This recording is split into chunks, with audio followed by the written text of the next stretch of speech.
Hello everybody, Phil Snyder, GunClassUtah.com. Hey, I've got an update to the Peacekeeper rally shooting that happened last summer, back in June. I've done a few videos on them and I can put the links in the description. But if you have already seen my videos, let me just give you a little update as to what happened. The update is exactly as I predicted 6 months ago. The very week that this situation occurred, I gave a legal analysis of the charges. And Sim Gill on December the 3rd of this month gave an announcement that the Peacekeeper Matt Alder, age 46, has now been charged with manslaughter. And the charges against Gamboa that were charges of murder were dropped along with all the other charges, and he is a free man after spending an unnecessary week in jail for reasons we really don't know. But this stinks of corruption to me, and so that's what I'm going to get into. We're going to get into my analysis of why I believe this is misfeasance at best, and at worst, it's malfeasance. And then at the very end, I am going to give you some CCW tips how you can avoid a situation like this. This is something that I just drill into students' heads in concealed carry classes about intervening in situations.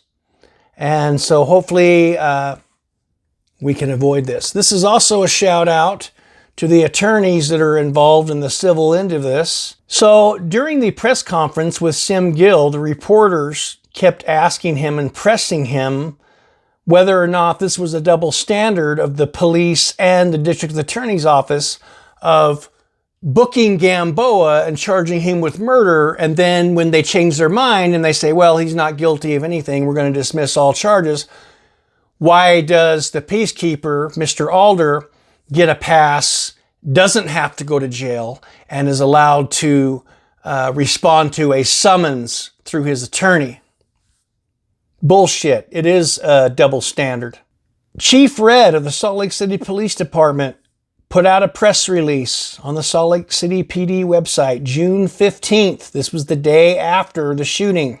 And when they booked Mr. Gamboa, their probable cause statement indicated that Gamboa acted under circumstances evidencing a depraved indifference to human life. The actor knowingly engaged in conduct that created a grave risk of death to another individual and thereby caused the death of another individual.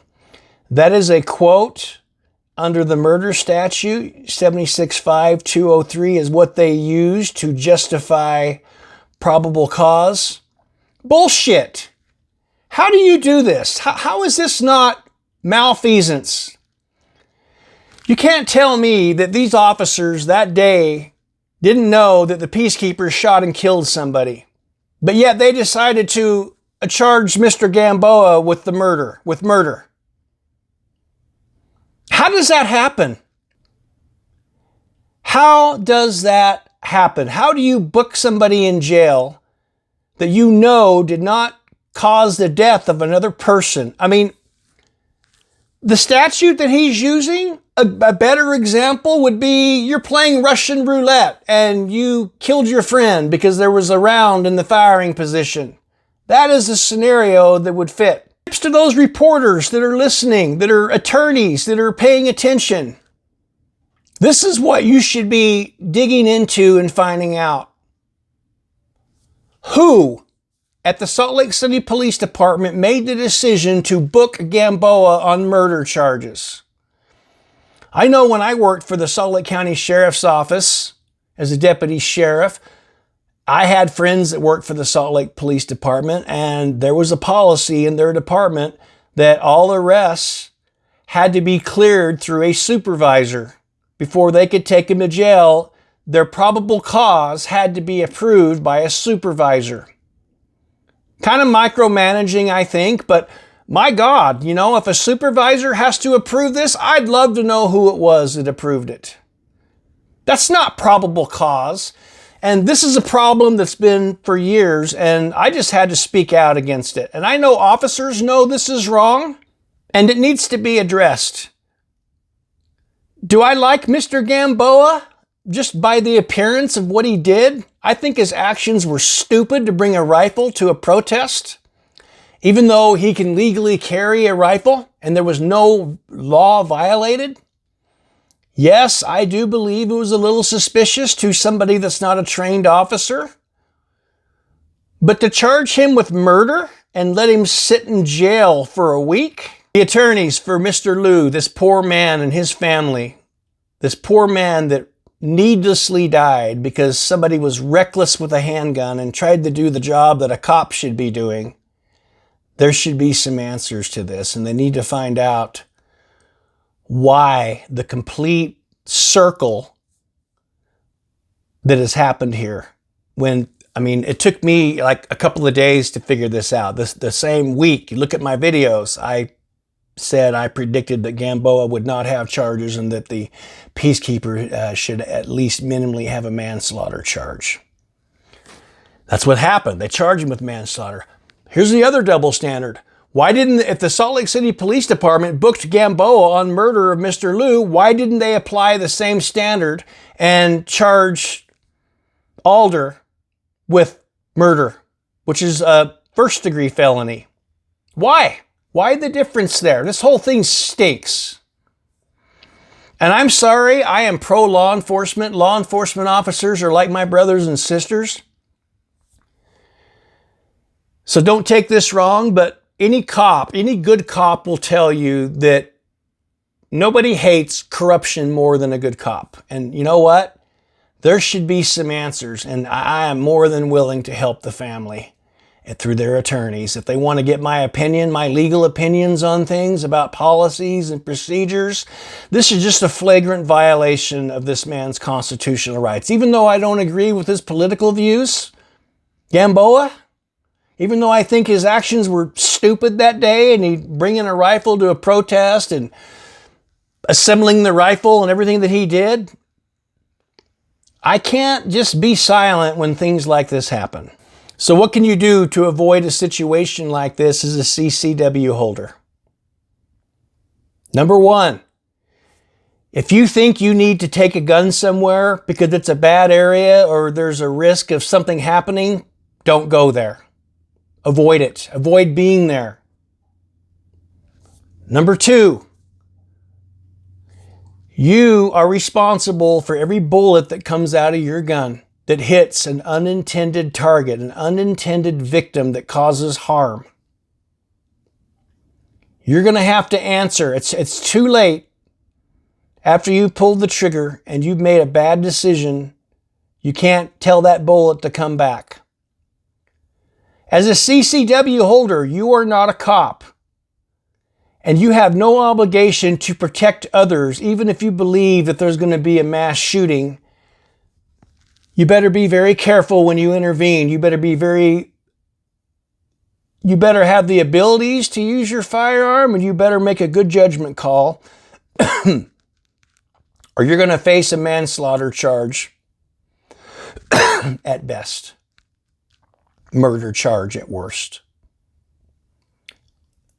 Next, always get legal representation. If you're involved in a shooting, you better have an attorney with you and be very respectful to the officers that want to interview you and just politely tell them that you've been through a difficult situation and you'd like to have your attorney with you before giving any statements.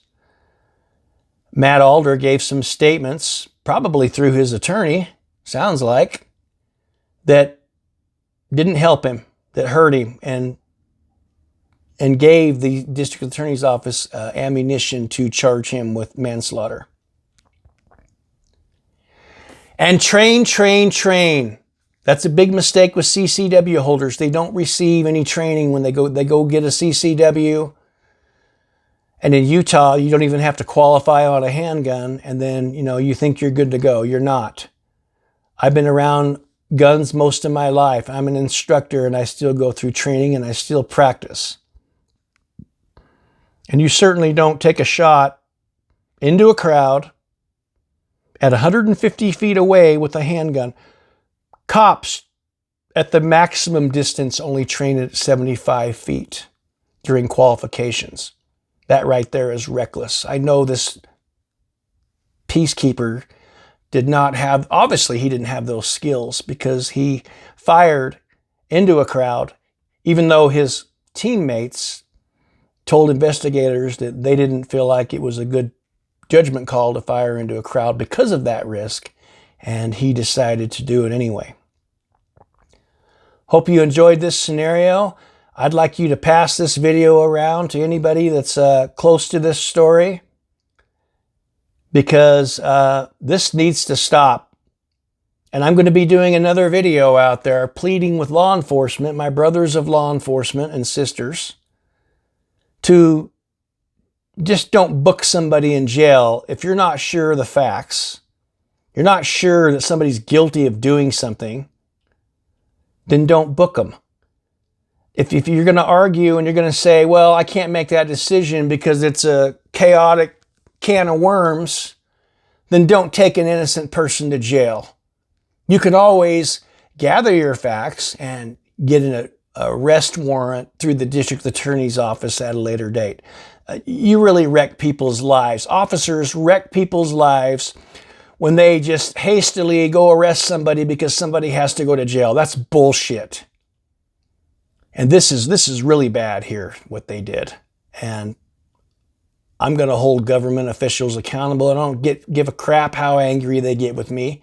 I'm a retired law enforcement officer, so I can speak out. And I'm sure if you are an officer and you're watching this and you want to reach out to me privately with any information, I'll hold your name in confidence. Thanks for watching.